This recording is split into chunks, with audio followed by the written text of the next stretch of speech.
and there's some work to do on some of the groups. There's not as much work to do on some of the groups, and then to expand the networking group throughout New Zealand. Why am I involved? Well, I'm a business owner also. I've owned my own retail footwear businesses, 3 stores, interested in 11 other stores around Auckland. Then I got involved in corporate land with a small startup corporate which went from 6 people to 600 people.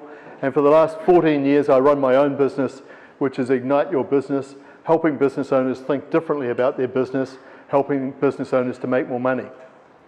So networking has been a very important part of my business life. I mean, that's the way we do business in New Zealand, isn't it? We do it with people who we get to know, we get to like, to get to trust.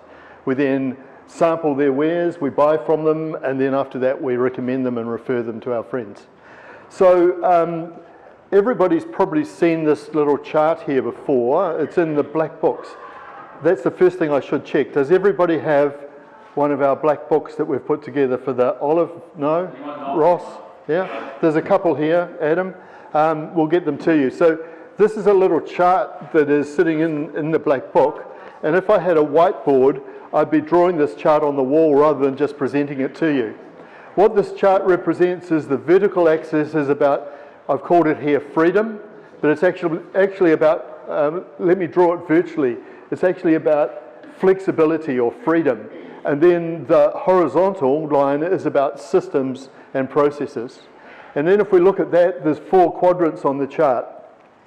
If we take this lowest, the one to the left here, the one that's got no systems and no flexibility or no freedom, then the culture of an organisation that's working down in there, no systems and yet no freedom to make decisions, people who are working in that environment are working in fear. They might have made a decision one time and their boss says to them, oh, you know, what did you do that for? Well, I didn't know not to do that. So they won't make a decision next time. If we go up above the line, and we've now got an organisation that's got no systems or low in systems, and everybody's got the flexibility and freedom to make any decision they want, we then have an organisation whose culture is really one of chaos. And these are the organisations that you go in and you'll get one level of service one time. The next time you go in there, you'll get a completely different level of service. Has anybody ever worked with the Auckland City Council? Don't go there. Mobile phone companies, yeah. We can think of those companies, can't we? That you get a different level of service. They don't have the systems in place, but everybody's free to do whatever they like.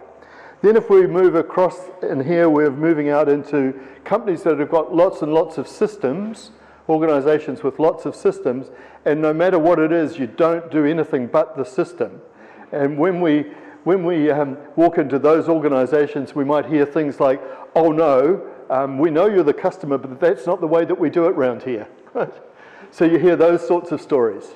And the people who are living in and working in that environment are really constricted in what they can do and how they can put their personality across and how they can think about customer first. And they're really working in what I've called the jail environment. And when we look at this chart in the one box left, we've got one box which is high on systems and processes, but has also got the flexibility and freedom to make the choice about what's the best thing to do for the customer. And that's where I'd like us, and that's where I think we are with the networking group. So I was going to ask you to excuse me for introducing systems and processes, but I'm not going to ask you to excuse me. It's important that we have systems and processes. But it's also important that we know that we've got the flexibility and freedom to make a decision on what's best in this particular circumstance. So some of the things that we're introducing to you today even are more systems and processes. And it's all very well when we've got a small group and a small company. When I first joined Compact Computer, there were 6 of us in New Zealand. We didn't have many systems and processes. 12 years later, when I left, there were 600. We had to have systems and processes.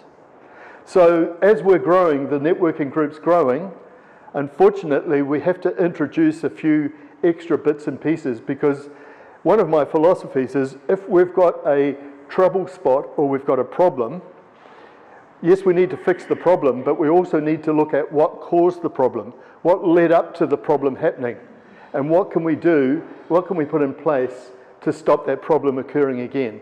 So there's a couple of things that I'm going to cover off today, and I'm going to do that hopefully with your input to come up with a resolution about the problems.